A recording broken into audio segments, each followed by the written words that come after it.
Bismillahirrahmanirrahim. Esselamu Aleyküm değerli izleyenler. Bugün yine çok farklı bir isimle sizlerle beraber olacağız. Peygamber Efendimizin amcasının eşi hem de iki kızının kayınvalidesi olan Ümmü Cemil'i anlatacağız bugün. Hoş geldiniz hocam. Hoş bulduk. Allah razı olsun. Nasılsınız? Elhamdülillah çok şükür. Sizler nasılsınız hocam? Hamdolsun bizler de iyiyiz. Bugün sizinle aslında ibret alacağımız bir konuyu konuşacağız değil mi? Evet, Ümmü Cemil sizin de söylediğiniz gibi inşallah onu alacağız. Rahman ve Rahim olan Allah'ın adıyla deyip başlayalım inşallah. Şimdi Kur'an-ı Kerim'de geçen menfi örneklerden bir tanesidir. Hazreti Peygamber sallallahu aleyhi ve sellem'e muhalefetiyle tanınmış, ün salmış. Peygamberin amcası Ebu Leheb'in de eşi Ebu Süfyan'ın da aynı zamanda kız kardeşi olarak kaynaklarda geçmektedir Ümmü Cemil. Esas adı Erva'dır veya Arva diye geçer. Ümmü Cemil onun lakabıdır, künyesidir ve bu şekilde de alınır. Bu şekilde de nam salmıştır. Peygamber Efendimiz'e düşmanlığıyla bilinen bir kadındır. Bunu nasıl belli ederdi ve neden düşmanlığını bastırırdı, düşmanlığının üzerinde dururdu? Evet. Peygamberimize düşmanlığıyla nam salmış dedik. Gerçekten de peygamberliği, özellikle Peygamber Efendimiz peygamberliğini ilanından sonra ona karşı tavırları çok değişmişti. Onun geçtiği yollara dikenler atardı.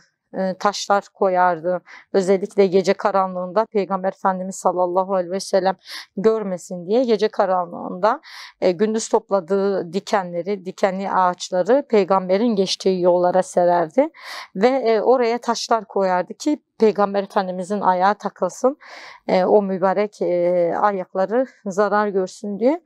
Ve hatta hani bazı rivayetlerde eşiyle beraber panayırlarda Peygamber Efendimiz sallallahu aleyhi ve sellem İslam'ı anlattığı zaman Peygamber Efendimiz'e taş attığı da çeşitli rivayetlerde geçermiş.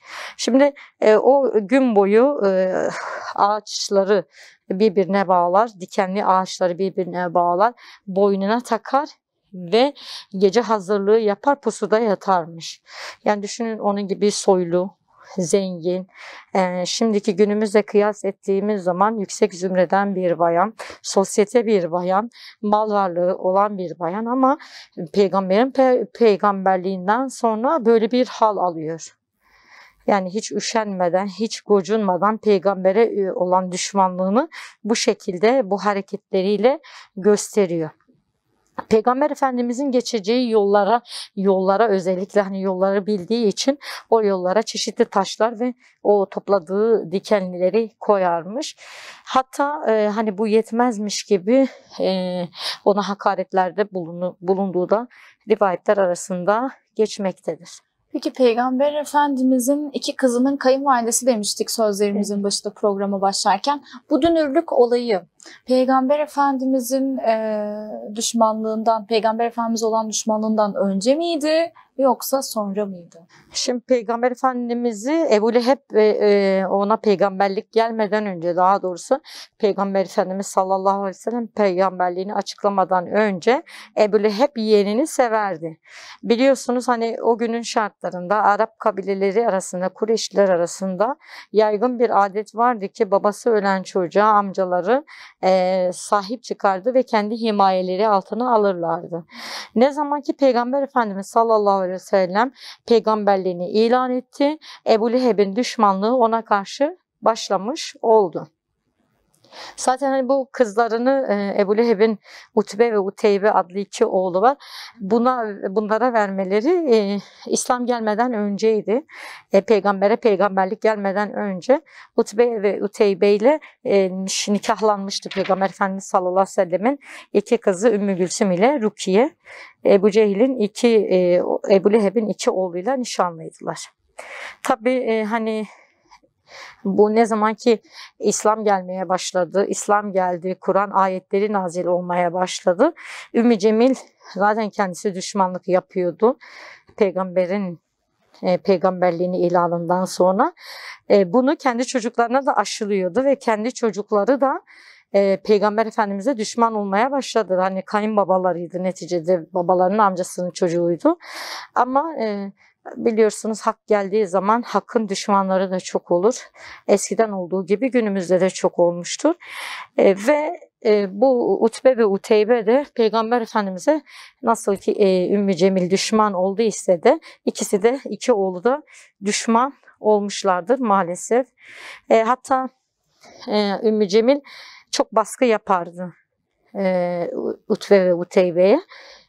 Ümmü Gülsüm ile Rukiye'yi boşamaları noktasında sürekli hakaretler ederdi. İşte onun babası, onların babası bizim atalarımıza sövüyor. Onun babası yeni bir din getirmiş. Onların babasının biz dinini kabul etmiyoruz gibi birçok baskıda bulunurdu. Utbe ve Uteybe de tabii annelerinin baskısıyla, annelerinin sözünü dinleyerek maalesef onlar da Peygamber Efendimiz sallallahu aleyhi ve sellemin iki kızını boşadılar. Utbe ve Uteybe. Uteybe şimdi Peygamber Efendimizin yanına gidiyor. Hakaret ederek kızını boşadığını söylüyor. Zaten bazı rivayetlerde Ebu Leheb'in bütün çocuklarının Ebu Leheb'in vefatından sonra Müslüman olduğunu bize söyler. Mekke'nin fethinden sonra. Mekke'nin fethinden sonra. Evet. Uteybe için hani Peygamber Efendimizin karşısına çıkıyor. Büyük bir cüretle Peygamber Efendimiz'e saymaya, sövmeye başlıyor. Hatta bazı rivayetlerde ona saldırdığı, onun olduğu tarafa tükürdüğü ve Peygamber Efendimizin o mübarek bedenine zarar verdi. O mübarek bedenindeki gömleğini de yırttığı söylenir. Orada Peygamber Efendimiz sallallahu aleyhi ve sellemin bir bedduası oluyor Uteybe'ye. Ya Rabbi diyor, senin köpeklerinden bir köpek onu parçalasın diyor. Evet. Bu olaydan sonra zaten Utbe ve Uteybe de Rukiye ve Ümmü Gülsüm'den boşanıyorlar. Ebu Leheb bu olayı duyduktan sonra, yani bu olaydan sonra oğluna tembihte bulunuyor. Uteybe'ye diyor ki peygamberin aslında bedduasından korktuğu için Uteybe'ye tembihliyor. Diyor ki tek başına dışarıya çıkma. Uzun yolculuklara gidince de muhakkak yanında biri olsun. Çünkü o aslında Muhammed Aleyhisselatü Vesselam'ın hak olduğunu biliyordu. Ve ettiği duaların kabul olacağını da, çünkü peygamber olduğunu da kabul etmese bile biliyordu. Ve Uteybe'ye sürekli nasihatlarda bulunuyordu. Dışarıya çıkınca yalnız çıkma diye. Uteybe bir gün Şam'a doğru bir ticaret kervanıyla Şam'a doğru gidiyor. Hatta orada da bir baba olarak bayağı tembihlerde bulunuyor. Bir gece yatarken kervana aslanlar, yırtıcı hayvanlar musallat oluyor ve herkesin içinden geçip bir tane aslan Uteybe'nin vücudunu paramparça ediyor. Tabi bazı rivayetlerde acaba Utbe mi Uteybe mi diye geçer, yani fark edilmiyor.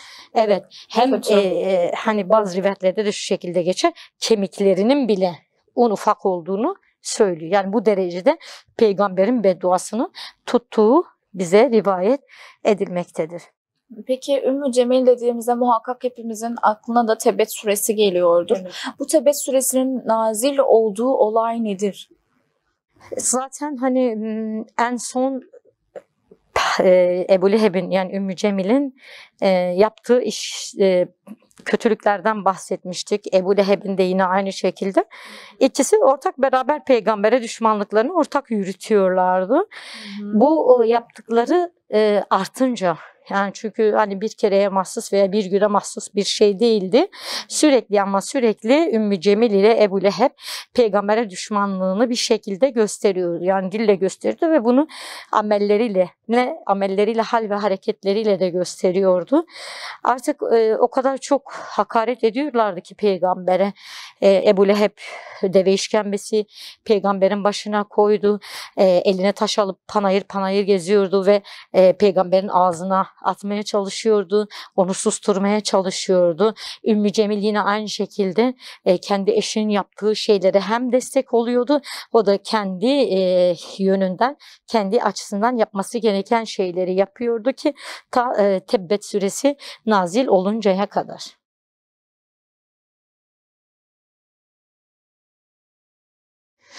Hocam şimdi Tebbet suresinde ne anlatılır? Zaten Ebu Leheb'in akıbeti ve Ebu Leheb'in karısının akıbeti anlatılır. Şimdi biz biliyoruz ki Kur'an'a konu olmuş, Kur'an'a hikaye olmuş hayatlarda muhakkak biz insanlar için dersler, ibretler vardır ki Kur'an-ı Kerim'e ismi geçen, Kur'an-ı Kerim'de ismi geçen tek kafir Ebu Leheb'tir. Bakın, tek kafir. evet. Şimdi peygambere düşmanlık eden sayısızca müşrik vardı ve düşmanlığı ileri derecede olan Ebu Leheb'ten daha müşrik insanlar vardı. Ama Ebu Leheb Kur'an'a taşındı, Kur'an'a konu oldu. Oyla karısı, yani Ümmü Cemil'den daha çok peygambere hakaret eden kadınlar vardı veya ona düşmanlık eden kadınlar vardı. Ama Kur'an-ı Kerim'e konu olan, Kur'an-ı Kerim'e taşınan tek kafir Ebu Leheb'tir. Allah-u Teala bize hani bu Ebu Leheb'in vasıflarıyla aslında hani onun kafir olduğunu, lanetlendiğini ve cehennemi boyladığını bize bildiriyor. Bunların özelliklerini bize anlatarak hani günümüze kadar bu ayetler neticede gelmiş. Onlardan almamız gereken dersleri Allahu Teala Tebbet suresinde bize bildiriyor. Onların vasıflarının bir Müslümanda olmaması gerektiğini Allahu Teala Tebbet suresinde bize bildiriyor. Mekke döneminde inmiş bir ayettir ki zaten biz biliyoruz hani Mekki bir ayettir, 5 ayettir. Manası şu şekilde de meali.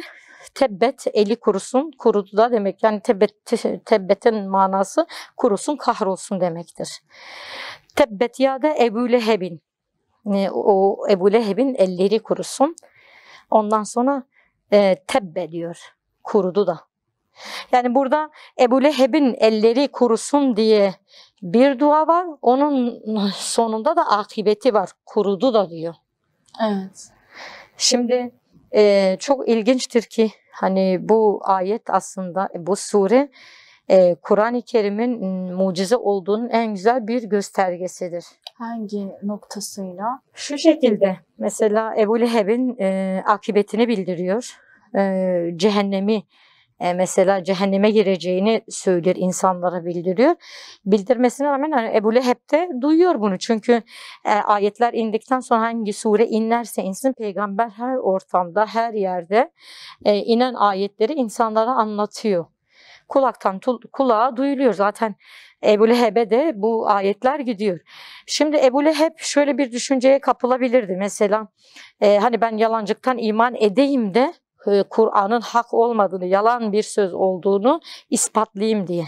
Ama böyle bir şeye girişemiyor. Çünkü Kur'an'ı indiren Allahu Teala onu muhafaza edeceğini de insanlara bildiriyor.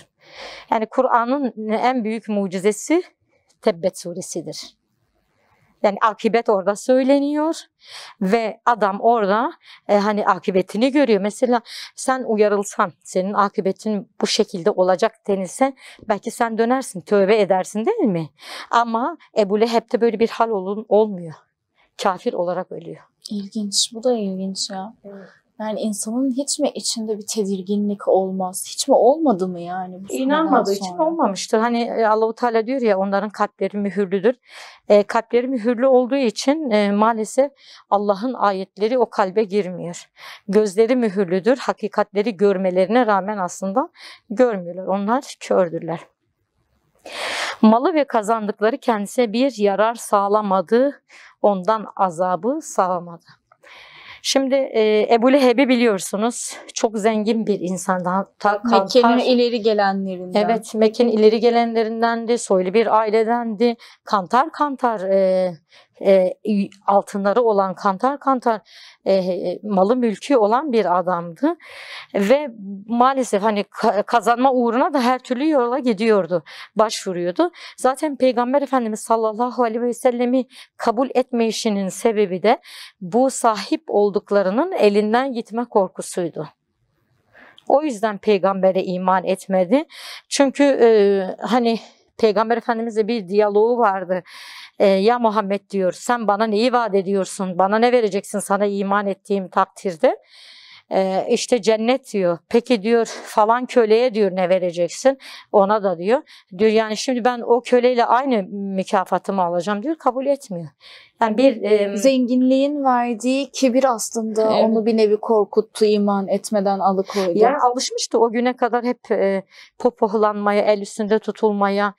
Çünkü o şeyin Mekkeliler arasında ün salmış soyuyla, zenginliğiyle, makamıyla, mevkisiyle. Ama onun gibi tonlarca Peygamber Efendimizin ailesinde de ün salmışlar vardı. Ebu Talip gibi mesela. Bunlarda böyle bir durum söz konusu olmadı. Biraz da karakter meselesi aslında. Hem karakter meselesi hem de zenginliğin verdiği bir şımarıklık. Ya zaten hani malı mülkü vardı. Hani ben iman edeyim etmeyeyim yani neye yarar? Ebu Talip ona göre biraz daha fakirdi. Yani şu var aslında. Kur'an-ı Kerim'e belki de hikaye oluşunun, belki de Allahu Teala böyle bir kafiri yad etmesinin altında hani başka sosyolojik sebepler de var. Çünkü evi Peygamber Efendimiz'e en yakın. Aralarında sadece bir duvar var. Ebu Leheb ile Peygamber Efendimiz arasında. Hem amcası sözde hamisi olması gerekirken büyük bir düşmanlık yapıyor. Yani zaten hani Tebbet suresi inmeyince kadar Peygamber Efendimiz ona karşı hiçbir hürmetsizlik de göstermiyor. Artık ne zaman ki artık Allahu Teala Tebbet suresini indirince bir peygamber amcası olmasına rağmen yaptıkları yüzünden cehenneme gireceği bildiriyor. Yani sen kim olursan ol, istiyorsa peygamberin amcası ol ama peygamberin getirdiğine iman etmediğin takdirde veya peygambere düşmanlık ettiğin takdirde senin akıbetin de Ebu Leheb gibi olacak diyor. İnsanlara Allahu Teala bunu gösteriyor. Şimdi dedik ya malı ve kazandıkları kesinlikle kendisine bir yarar sağlamadı. Ondan azabı savamadı. Yani o kadar malı vardı, mülkü vardı, kazandıkları vardı. Bu kazandıkları hem ticaret manasında hem aslında yaptıkları ameller noktasında. Peygamber Efendimiz'i bir müddet kendi himayesine aldığı gibi mi? Nasıl yani? Hani siz dediniz ya yaptığı ameller noktasında bir fayda etmedi ona. Hani şimdi Peygamber Efendimiz'i bir müddet kendi himayesi altına aldı ya. Bu peygamberlik ona gelmeden önceydi. Evet hani peygamberlik ona gelmeden önce ama bunu bile yapması yine bir nevi onu kötülüklerden korunması için yaptığı bir eylem değil miydi? Şimdi şu var, Allahu Teala hiçbir iyiliği zayi etmez. Biz bunu biliyoruz, bu şekilde iman etmişiz. Şimdi bazı insanlara bakıyorsun, iman ehli değildir, kafirdir yani günümüzde de. Ama hani insani açıdan çok güzel işler yapmaktadırlar. Ama Allahu Teala nezdinde kabul görebilmesi için o insanın iman ehli olması lazım. Yaptıkları iyilikler, yaptıkları güzellikler boşa mı gidiyor değil. Allahu Teala diyor ki ben onlara dünyada mükafatını vereceğim. Evet. Ebu Leheb'e de baktığımız zaman mal veriyor, evlat veriyor. Evet. Yani birçok dünya adına Allahu Teala ona birçok nimet veriyor, makam veriyor, mevki veriyor. Ama o kazandığı şeyler, hatta çok cimri olduğu da söylenir. Çok çalıştığı, çabaladığı, mal biriktirdiği de Ebu Leheb'in söylenir. Ve bu şekilde o kazandıkları ne evlatları ne dünya malları maalesef o azabı ondan savamadı. Alevli bir ateşe girecektir diyor ve karısı da onun hamalı olarak. Hani başka bir başka tefsirlerde meallerde şu şekilde geçer. Alevli bir ateşe yaslanacaktır diyor. Hani insan yorulur, istirahat etmek ister, ne bir yere dayanır değil mi? Dayanağı veya yükünü boşalttığı zaman, istirahata çekildiği zaman sırtını bir yere yaslar. İşte aslında Ebu Leheb de yükünü hepsini boşaltıyor ama onun yaslanacağı yer neresidir? Cehennem ateşidir. Allahu Teala bize bunu bildiriyor. Akıbetini de aslında bize bildiriyor. Ve akıbeti sonu belli olan, yani bizler mesela bu dünyada akıbetimizin nasıl olacağını veya ahirette yerimizi, makamımızı, mevkimizi bilemeyiz. Cennete mi, cehenneme mi gireceğimizi bilemeyiz ama Ebu Leheb'in cehenneme gireceğini Allahu Teala bildiriyor. Yani yeri tek belli olan kafir odur. ismi zikrediliyor. Yani kafirler hepsi cehenneme girecektir ama Allah-u Teala'nın özellikle Kur'an'a taşıdığı isim Ebu Leheb ve karısıdır. Onların yeri kesin ve net bir şekilde cehennemdir. O da karısı da ve diyor ki karısı da onun odun hamalı olacaktır. Hammaletel Hateb olacak Hammaletel Hateb. Odun taşıyıcısı. Evet, şimdi bizler kısaca tefsir yapıyoruz. Tafsilatlı bakmak isteyenler, yani duymak isteyenler tefsir Süremiz okusa. yettiğince Evet. yapmaya çalışıyoruz. Evet. Karısı da onun odun hammalı olacaktır. Yani alimler çeşitli şekilde hani karısının hamal olduğunu söyler.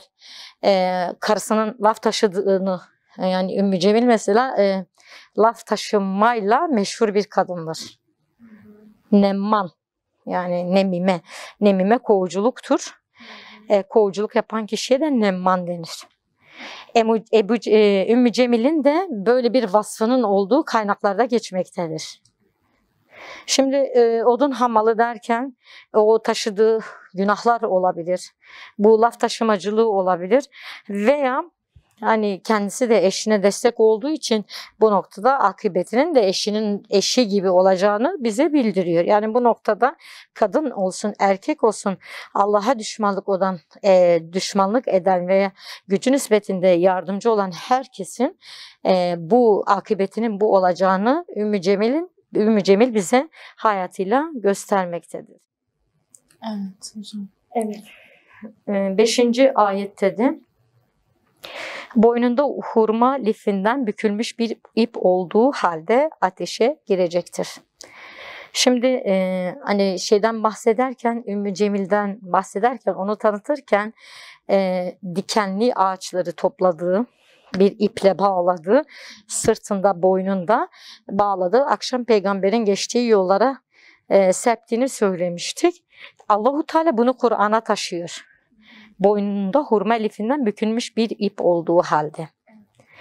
Şimdi bu dünyadayken Ümmü Cemil'in çok güzel bir gerdanlığı varmış.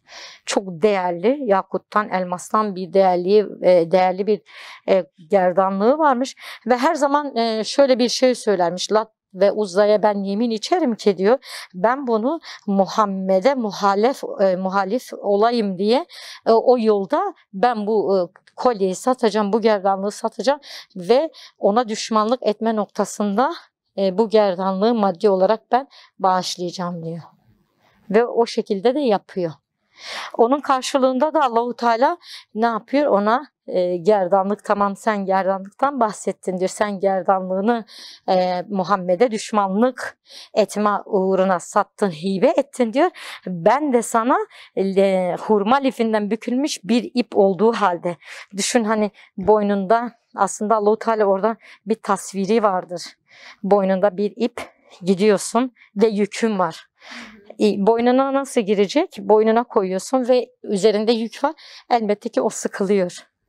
Yani boğazını sıkıyor. Çok kıymetli bir gerdanlığı vardı. Yakuttan, elmastan olduğu söylenir rivayetlerde. Ve peygambere düşmanlık adına bunu bozduracağını ve o yolda harcayacağının sözü vardı, ahdi vardı. Allah-u Teala da yaptığı bu işin aslında belki de bir karşılığı olarak hurma lifinden bükülmüş bir ip ile cehennemde ateşe gireceğini ona bildirmektedir. Tebbet suresi nazil olduktan sonra Ümmü Cemil'in tepkisi ne oldu? Hani bu ürkütücü olaydan sonra. Çünkü gerçekten ayete baktığımızda tam anlamıyla onu anladığımızda biz bile ürküyoruz. Ama onların tepkisi ne oldu merak ediyoruz.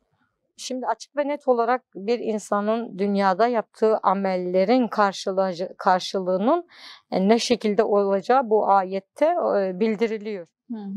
Ebu Leheb'e ve karısına yaptıklarının karşılığında yerlerinin cehennem ateşi olacağı bildiriliyor.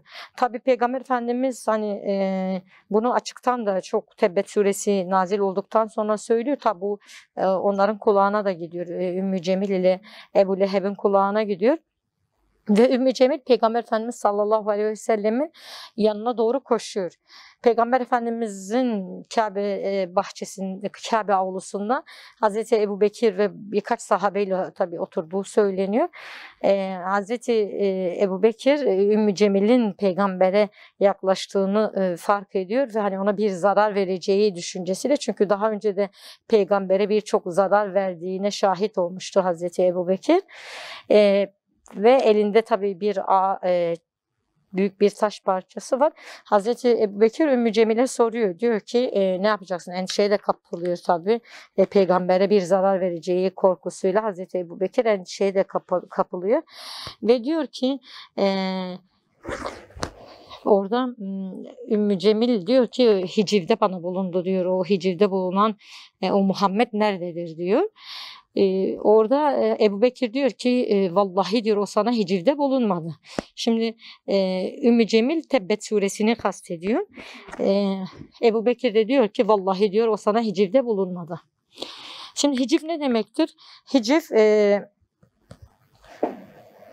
alay etmek, yermek manasındadır.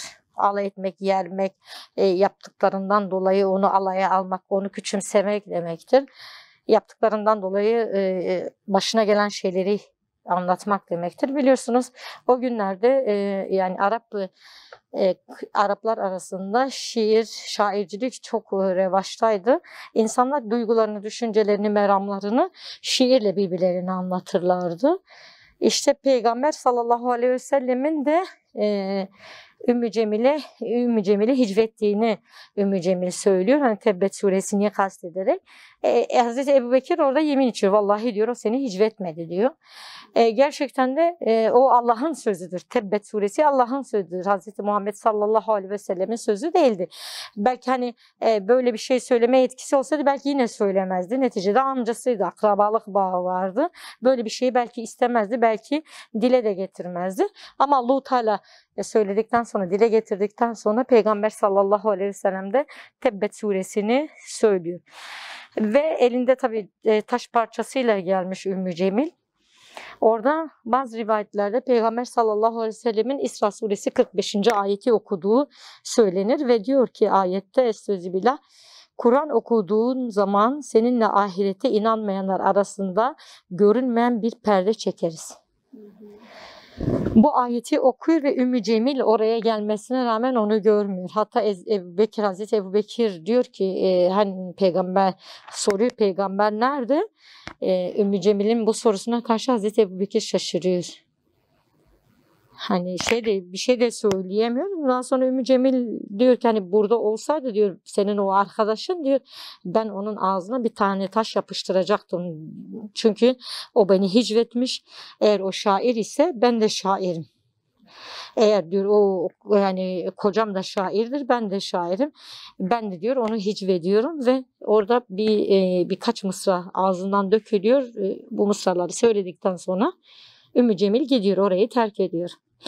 Kötü bir adama isyan ediyoruz.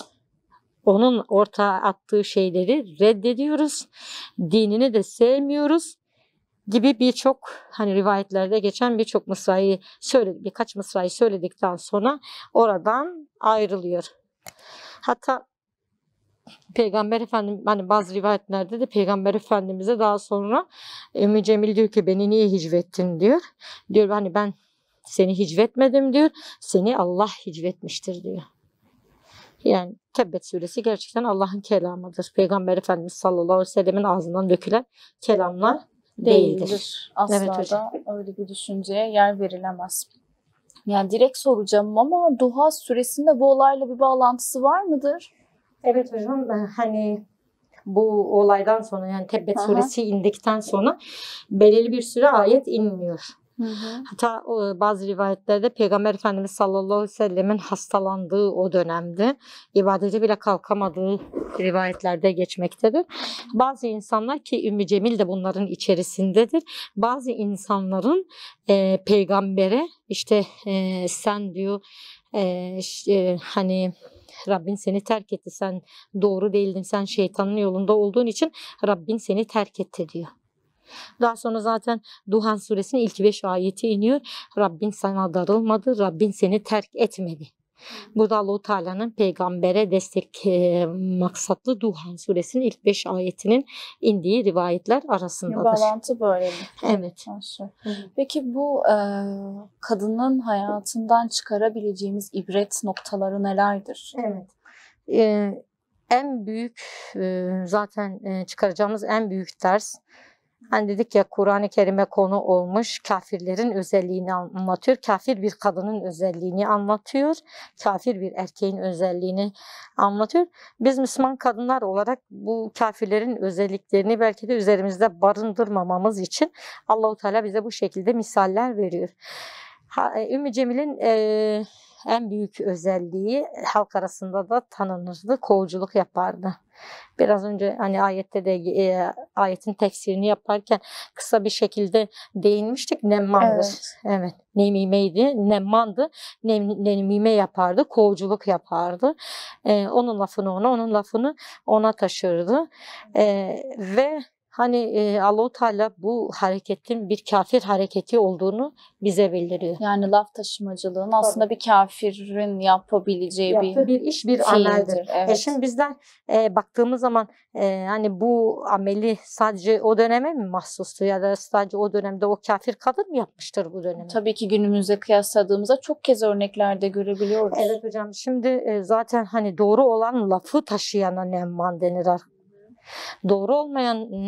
Doğru olmayan lafı taşıyan insan zaten iftira etmiş olur. Evet. Yani iki şekilde de günahtır. Yani dilinin frenin olması lazım. Neticede sana emanet edilen sözlerin sende kalması lazım. Emanete ihanet etmemen lazımdır ki poğuculuk çok büyük günahtır. Çok büyük günahtır ve ahiretteki cezası da çok büyüktür.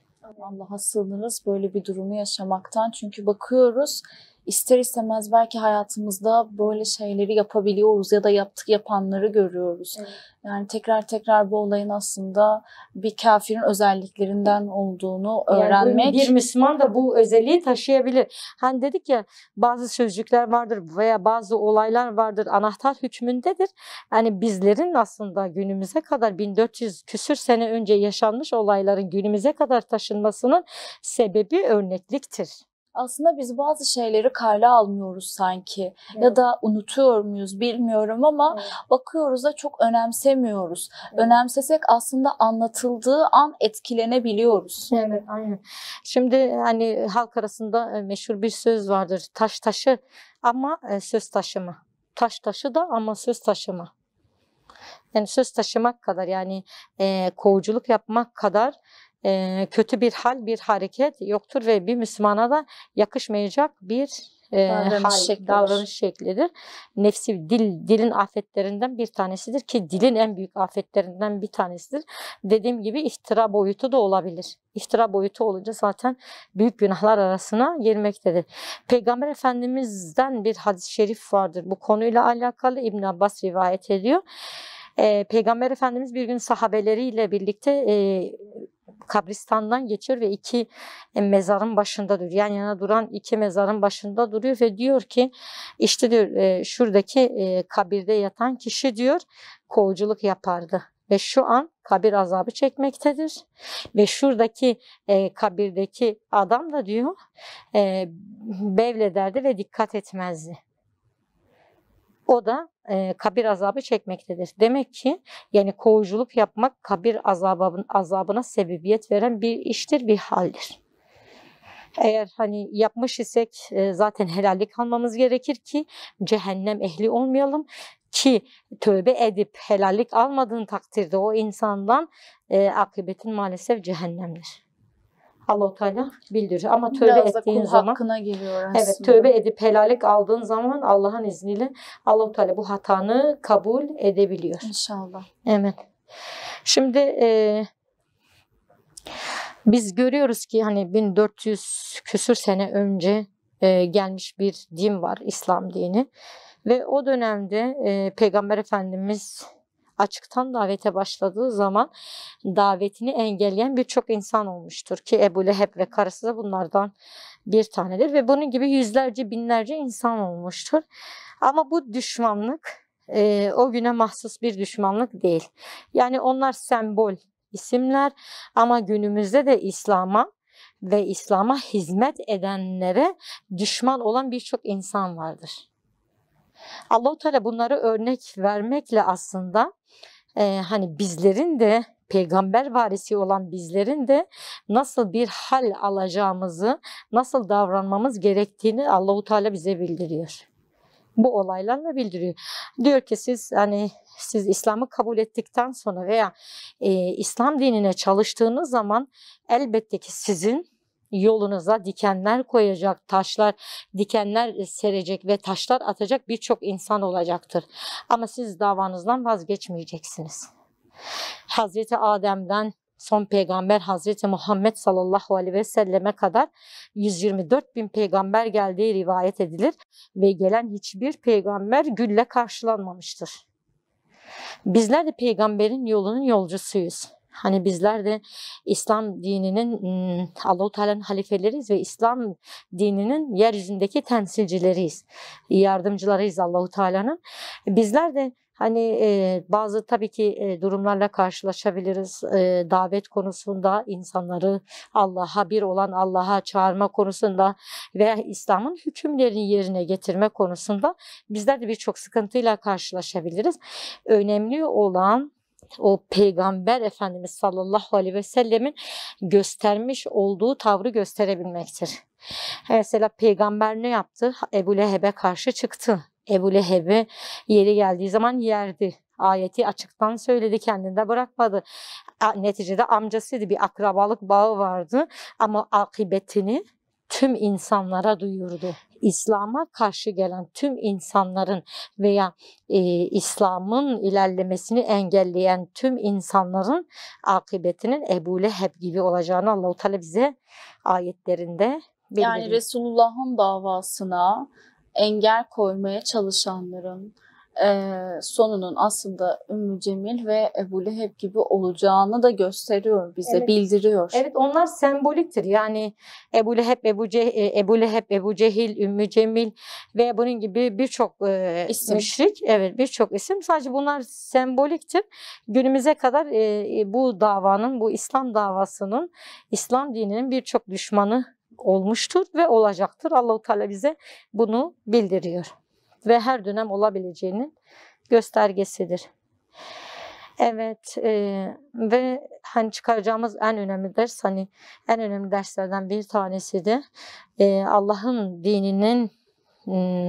dinine karşı çıkan insanların akıbetinin veya İslam dinini engelleyen, Allah'ın dinini engelleyen, yayılmasını olsun veya yaşanmasını olsun engelleyen insanların akıbetini Ebu Leheb ve Ümmü Cemil'in hayatı bize gösteriyor. Tebbet suresinde yerlerinin cehennem olacağını Allah-u Teala bize ne yapıyor? Bildiriyor. Yani kim olursa olsun eğer bir insan İslam'ı seçmiş ise, İslam'ı yaşıyor ise buna engel olan insanların akıbetinin ne olacağını bize kim bildiriyor? Ebu Leheb ve karısı bildiriyor. Biz dedik ya, bizler kötü insanlardan da aslında iyi olmayı öğrenebiliriz. İşte Ebu Leheb ve karısından da kötü olan, müşrik olan, kafir olan ve akıbeti cehennem olan bu eşlerden bizler güzel olmayı, doğru olmayı öğrenebiliriz. Onların yaptığını yapmayarak öğrenebiliriz. Ve çıkaracağınız başka bir ders daha. Kocasına küfür konusunda yardım eden kadın onunla aynı sonu yaşar. Yani Ümmü Cemil'e bakıyoruz, ayete de konu olmuş zaten. Ümmü Cemil'in de Ebu Leheb'e odun taşıyacağını, onun odun hamalı olacağını bize bildiriyor. Nasıl ki dünyadayken Peygamber Efendimiz sallallahu aleyhi ve selleme dikenler taşırdı, onun yoluna atardı. Öbür dünyada eşinin de odun hamalı olarak kendisi de cehenneme girecek, kendisi de yanacak ve yaptıkları yüzünden aslında o yükler mecazi anlamda da kullanılmış olabilir. O sırtındaki yükler onların o işledikleri günahlardır. Aslında ayetin ilk kısmına diyor ya, onun elleri kurusun. kurudu da. Hani elleri kurusun demekle işlerinin bozulması ve şuna atfedilir aslında. İnsan eliyle günah işler ya. Mesela günah işledi dediğim zaman aklımıza ne gelir direkt? Elleriyle işledi. İşte Ebu Leheb de o şekilde elleriyle yaptıkları, kendisinin ve eşinin o sırtında taşıdıkları odunlarla hammallığını yaptıkları şeyler de aslında onların kendi elleriyle sırtlarına yükledikleri günahları ve yaptıkları amelleriydi. Buradan şunu da çıkarabiliriz.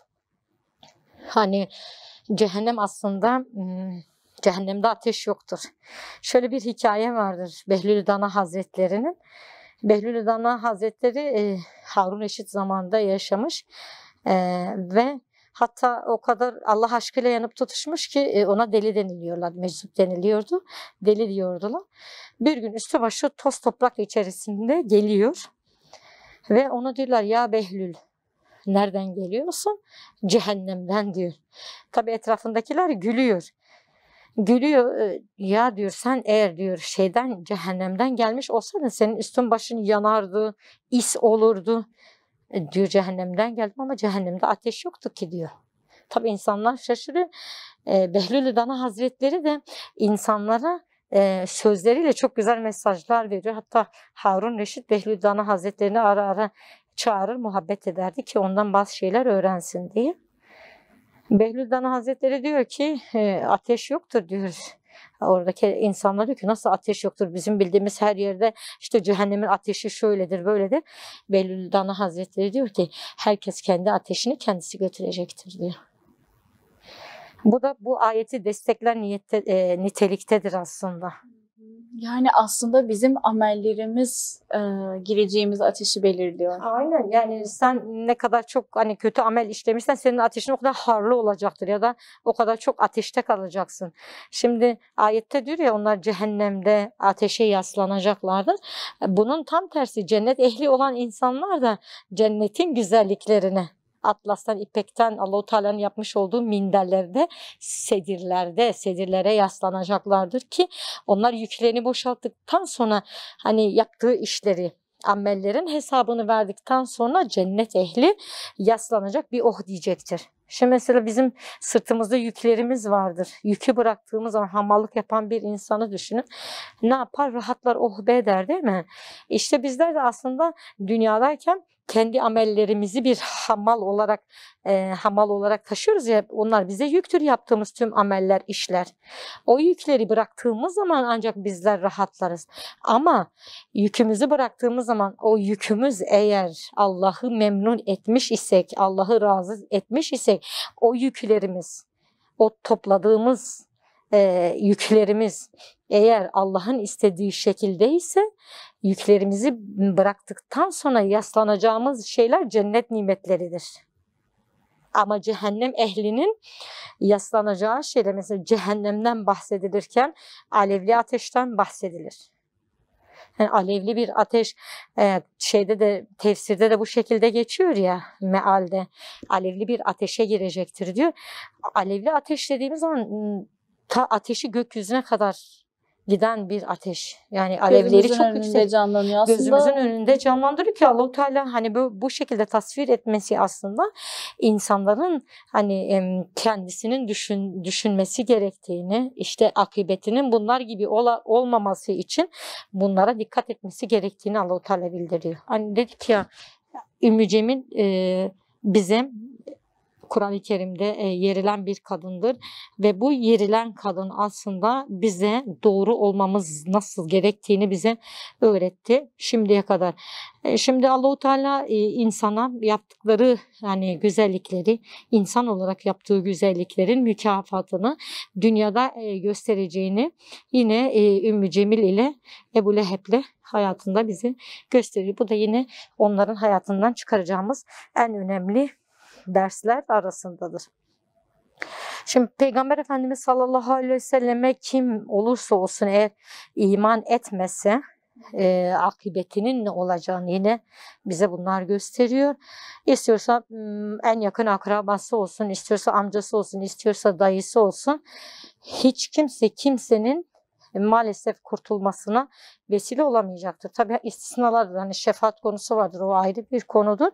Allah'ın izni dışında hiç kimse kimseye şefaat edemez. Şefaat yetkisi tabii bazı insanlara verilmiştir. Bu da yine son noktayı koyan Allahu Teala'dır. Bundan önce de yaptığımız programlarda Nuh ile Lut'u anlattığımızda bile eşleri olmasına rağmen onlar üzerinde de inen ayetler vardı. Onlara da konuşmuştuk. Yani aslında iyi olabilmek için veya gerçekten iyi olmamak adına peygamberlere zulmetmek, peygamberlerin önüne engel koymak, bu sen onun eşiysen de, amcasıysan da, dayısıysan da seni kurtarmıyor. Yani hiçbir şekilde seni cehennem ateşinden alıkoymuyor. Aslında Kur'an-ı Kerim'e ayetlerinde dediğiniz gibi ibret alıyoruz, örnek alıyoruz ve gerçekten ders de çıkarıyoruz kendimiz için ibret aldığımız ve örnek aldığımız insanların hayatından. Evet, hani Tebet suresinin ne nazil olan hani bir şey daha vardı ki hani Peygamber Efendimiz'e Allahu Teala artık İslam'ı açıktan söylemesi gerektiğini söylediği zaman Peygamber Efendimiz Safa Tepesi'ne çıkıyor ve ya sabaha diyor. O dönemlerde bir adetti, bir gelenekti, bir nida şekliydi ki insanlara önemli bir şeyin olacağını duyurmak için bu nida kullanılırdı. Ya da dikkatlerini çekme noktasında çekmeleri istendiği zaman ya sabaha. Ey sabah vakti, hadi sabah vakti yapılırdı genelde bu. Ey sabah vakti uyuyan insanlar, uyanın. Ve orada Peygamber Efendimiz artık onlara İslam'ı anlattıktan sonra işte Allah'tan gelen ayetleri açıklamaya başladıktan sonra daha orada zaten Ebu Leheb'in karısının düşmanlığı ve Ebu Leheb'in düşmanlığı orada başlıyor ki Peygamber Efendimiz taşlıyorlar. Diyorlar ki ey kahrolası bizi bunun için mi çağırdın diyor. Yani o kadar insanın içerisinde Peygamber Efendimiz'e hem taş atıyorlar hem aşağılayıcı haşa ondan bazı kelimeler kullanıyorlar. Tabii Peygamber Efendimiz'e Allah-u Teala her dönemde destek olmuştur. Yani ne zaman ki böyle çok dara düştüğü zaman biliyorsunuz Allah-u Teala bir şeyle, bir ayetle, bir olayla peygamberini veya bir mucizeyle peygamberini desteklemiştir ki Tebbet suresi de hani bu olay üzerine nazil olduğu da söylenmektedir. Yani o an Peygamber Efendimiz'i yermeye çalışanlar esnasında bu ayetin indiği ve söylenen rivayetler arasında vardı. Aslında çeşitli rivayetler vardır. Evet. Çıkaracağımız başka bir ders de yine insanın akıbetinin kendisinin belirlediği. Yani Allah-u Teala'nın aslında akıbet konusunda hani bir şeyi yoktur. İnsanoğlu kendi yaptığı amellerle kendi akıbetini belirler. Yani bazı insanlar hani haşa Allah'ı suçlarlar ama burada ayette de diyor ya o odun hamalı, o yükü, o taşıdıkları, o yaptığı ameller.